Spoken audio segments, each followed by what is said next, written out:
Salut à tous, c'est Alex Molic. Alors j'espère que vous allez bien les amis, car aujourd'hui on se retrouve pour une nouvelle Minute Actu spéciale Poisson d'avril. Et ouais, je suis sûr que vous vous êtes tous fait berner au moins une fois lundi dernier. Enfin, tout du moins si vous êtes aussi naïf que moi. Non sérieux, niveau naïveté, je suis au top du top, hein. Je me fais avoir à presque tous les trucs. 1er avril, le jour où tout est permis.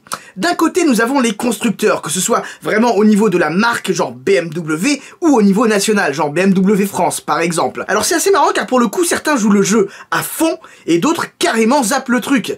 Enfin bon, ils ont aucune obligation, mais voilà quoi. De l'autre côté, nous avons les sites d'actualité automobile, qui rivalisent d'ingéniosité et de conneries pour nous faire sourire en ce 1er avril. Donc, de mon côté, je vous propose d'aborder certaines de ces fausses actualités qui ont pullulé sur nos flux d'actualité, et de les commenter comme si elles étaient vraies. Donc le mec qui va zapper l'intro, il ne va rien comprendre, il va rien biter.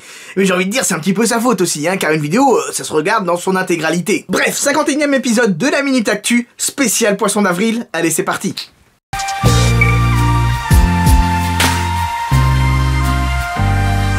Saviez-vous que la marque italienne Lamborghini va diversifier ses activités? Non contente de produire que des véhicules ultra sportifs du genre l'Aventador SVJ ou encore la très unique SC18 Alston, eh bien, la marque italienne va se lancer dans les caravanes. Et oui, et c'est avec une publi Facebook qu'ils ont annoncé le lancement de ce nouveau produit. Style is our way. Le style, c'est notre raison d'être. Et très sincèrement, lorsque l'on regarde le style épuré de cette caravane biton à 4 roues tractée par une Huracan, franchement, il y a de quoi être impressionné. En 4 mots, c'est un coup de maître. Et pour le coup, on est vraiment très proche de l'ADN Lamborghini. À titre personnel, je me languis de voir cette merveille d'aérodynamisme sur nos routes françaises très bientôt. Et plus c'est tôt, mieux c'est. Le constructeur allemand BMW a confirmé qu'ils allaient bel et bien faire renaître leur fameuse Isetta, mais cette fois-ci en 100% électrique. Alors, vous, je sais pas, mais moi, l'Isetta, j'adore. Non, blague à part, je suis très déçu qu'il s'agisse d'un poisson d'avril, car la BMW Isetta, pour moi, c'est une voiture vraiment iconique et que j'adore. D'ailleurs, petite anecdote, saviez-vous qu'à la base, Isetta est un constructeur italien qui a cédé sa licence à l'international à plusieurs pays, donc qui ont commercialisé l'Isetta à chaque fois sous une marque différente. Mais c'est surtout grâce au constructeur allemand BMW que l'on connaît l'Isetta. La BMW Isetta. D'ailleurs, aussi fou que cela puisse paraître, ce sont les ventes de ce petit modèle qui, dans les années 50, ont sauvé BMW de la faillite. Ouais. Je viens à peine de me remettre dans la Formule 1 que l'on a appris ce lundi 1er avril que Ferrari avait décidé de quitter la Formule 1 pour la Formule E. Et ça, c'est un véritable coup de tonnerre dans le monde des sports mécaniques. Car Ferrari, qui a participé à tous les grands prix de Formule 1 depuis la création de la discipline, a décidé de la quitter en 2021. Pourquoi? Car selon eux, le choix le plus judicieux pour l'avenir serait la Formule E. À titre personnel, je suis certes un petit peu déçu, mais j'estime quand même que la Scuderia Ferrari sait ce qu'elle fait, et je la soutiendrai aveuglément quoi qu'il arrive. D'ailleurs, qui sait, avec un peu de chance, peut-être convaincront-ils Charles Leclerc, le jeune pilote monégasque, de passer à une monoplace électrique. Celle-là, elle est pas mal. Mais bon, qui sait.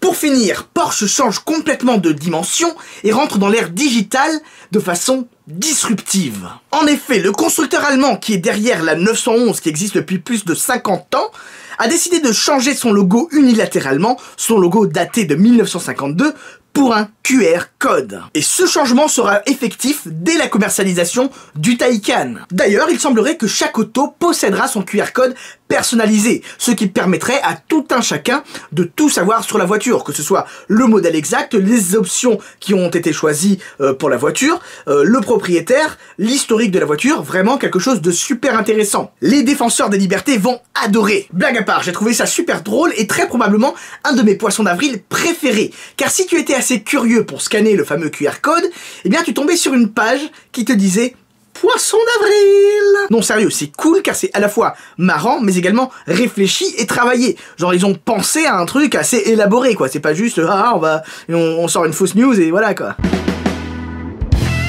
Bon, sinon il y a eu plein d'autres trucs, hein. Genre l'officialisation du SUV de Bugatti, un retour d'Alfa Romeo en DTM, un moteur V8 thermique sur les Tesla Model 3, une collaboration entre Supreme et Ferrari. D'ailleurs, grâce à Blog Automobile, je suis également sponsor officiel d'une Renault Twizy avec une livrée Gulf de toute beauté qui prendra part à des courses de voitures électriques sur le périphérique parisien avec la bénédiction d'Anne Hidalgo. Petit secret, mais ça reste entre nous, hein, vous allez pas dire ça à tout le monde, je suis également pressenti pour conduire cette Twizy entre la porte de la Muette et la porte de Saint-Ouen.